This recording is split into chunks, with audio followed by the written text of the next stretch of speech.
A mother of three has been found dead after going missing in Lancaster, and the sheriff's department says her husband has now fled the country. Eyewitness News reporter Annabelle Munoz is live in the newsroom with the very latest on this. Annabelle.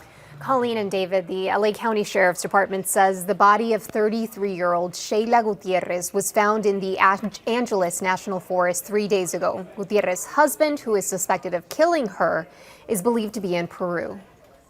From Peru, Helga Rosillo calls on U.S. authorities for help to capture the man suspected of killing her daughter, 33-year-old Sheila Gutierrez. Her family says Gutierrez's husband, suspected of killing her, gave varying accounts of her whereabouts when she went missing over a week ago. Gutierrez's sister says he first said ICE had taken her, later that she left with another man, and a third account that she'd suffered an accident. In Lancaster, friends and neighbors also sought answers. One shared this surveillance video. Authorities say this is Gutierrez's husband, Josimar Cabrera, dragging something large wrapped in fabric. Days later, investigators say they found Gutierrez's body over the side of an embankment in the Angeles National Forest, wrapped in similar material. Very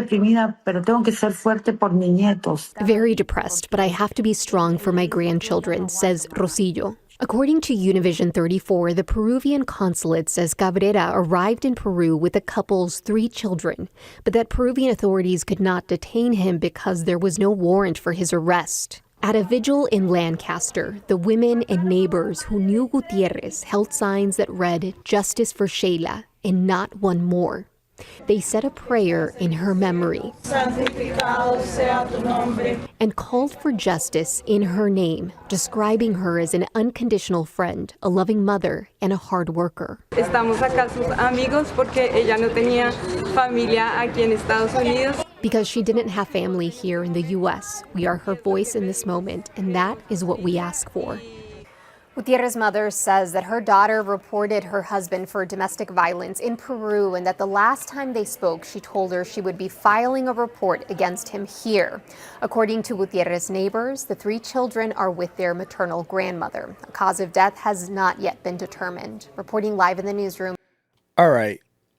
I wanted to talk about this because it popped up in my algorithm, and the video from it was just so egregious, y'all. It was so egregious and it was so shocking just to see that I was like, this kind of actually belongs on my other channel because it just looks horrendous seeing it. It almost looks like something that's out of a movie because the video camera that he was caught on was so crystal clear that this motherfucker was caught in 4K. Let me see if I can. Okay, yeah, that's him right there. And it's obvious that whatever he's dragging in that body is heavy as hell. He can't lift it at all. So he has to drag it, and he's struggling to move it. So it's clear as day that it's a body in there. So I want to warn y'all that what you're about to see may be a little disturbing, okay? Yeah. Yeah, bro. You're caught in 4K, bro. With something inside. Probably he had the body in there. That's what I'm thinking. An unsettling conclusion for Mario Sanchez, the Lancaster neighbor who captured the footage, sharing what he knew about Cabrera and his 33-year-old wife, Sheila Gutierrez, who was found dead in the Angeles National Forest 3 days ago. I never had any interaction with the husband. He always seems like mad all the time. But with the wife, she was pretty nice. Troubling surveillance video shows suspected killer Josimar Cabrera passing his neighbor's Ring camera as he pulls a large object wrapped in fabric. He's dragging like some kind of a blanket with something inside. Probably he had. All right. Yeah. The body in there. Yeah. It's clear as day what's happening here. But I wanted to also bring this up too because the other day I was watching one of my favorite pastimes, as fucked up as it sounds, is to watch true crime docuseries and documentaries and such like that, right? So I consume a lot of true crime in my free time, in my spare time. And one of the stories that I came across was about this ex-military dude who was with this chick, and they were together for quite some time before he started getting aggressive and started getting violent. And so he started It started off very subtle with a couple shoves, and then it started moving into actual slaps and mixed with the shoves, and then it actually went on to full blown domestic violence, right? And so she got an opportunity to escape from that dude. But in this documentary, it says that she and they actually interviewing her. They're interviewing her. She's sitting there, which is why it's so compelling, because it's her telling the story. And she's sitting there and she actually tells them that she ended up going back. She somehow ended up accepting him back and getting back with him.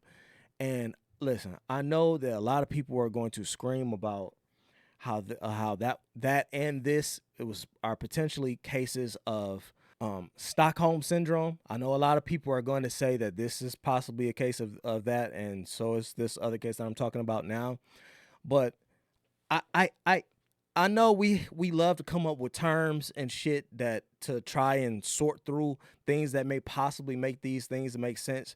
But if you are in a situation where you are getting your ass beat, you are getting strangled, choked out, shoved, slapped, punched, kicked, you are in any of these situations, why in the hell are you still sticking around? They said they came there together, which means she came there willingly. She went there willingly after already reporting this dude for violence. May God give y'all the strength to get out of these toxic fucking relationships that y'all just keep crawling back to and think that you can't live without, yo. May God give y'all the strength, men too, because men also deal with abuse, but they deal with it usually on an emotional level only. Not saying that it can't get physical, because men do deal with physical violence as well. We just saw Sha'Carri Richardson in the airport shoving her boyfriend and saying, "I ain't do nothing. I didn't do anything. Christian," right? So we just saw Sha'Carri Richardson lying to the public about how she didn't do nothing. Literally, she was on video caught shoving her boyfriend, jumping all in his face, yelling and screaming at him and shit. But men deal with violence too, right? But typically, most men deal with the emotional abuse of a relationship before they deal with the violence and the physical part of it, right? But I'm asking that may God give y'all the strength to get away from these toxic ass people that y'all keep crawling back to, that y'all feel like y'all need so much in y'all lives that you would be under duress if you were without them. Get away from these people that do not care about y'all. If you are consistently being abused, not even physically, but verbally, guess what? That's abuse, my dog. That's abuse, girl. That's abuse, man. If you being talked down upon, talked to like you trash, like you not worth anything. Every time you come home, she complaining about how you ain't shit, you ain't doing nothing, you ain't good enough. Yo, get up out. What? Let her ass go, bro. I guarantee you, there's some more coochie out there attached to a woman that will treat you so much better. And the same thing goes for the women. That's not the only penis in the world. May God give y'all the strength to get the fuck away from dirty ass toxic demons that don't have nothing good for y'all. Because how many times do we got to see this story go over and over and over and over again? I done seen this story pop up so many times to where I'm bored of it now. I'll be looking for other stories to watch when I'm looking at true crime documentaries now. I need something with some twists and turns, because this shit here I become numb to it. I become completely numb to it. It's become common practice to see it. And he literally dragging a body across the sidewalk to throw in. Yo, may God give y'all the strength y'all need to only keep the people around y'all in y'all lives that's willing to be there for y'all, support y'all, give y'all positivity, grace, and understanding. That's all. That's all I got to say. Y'all drop a comment. I'll holler at y'all later.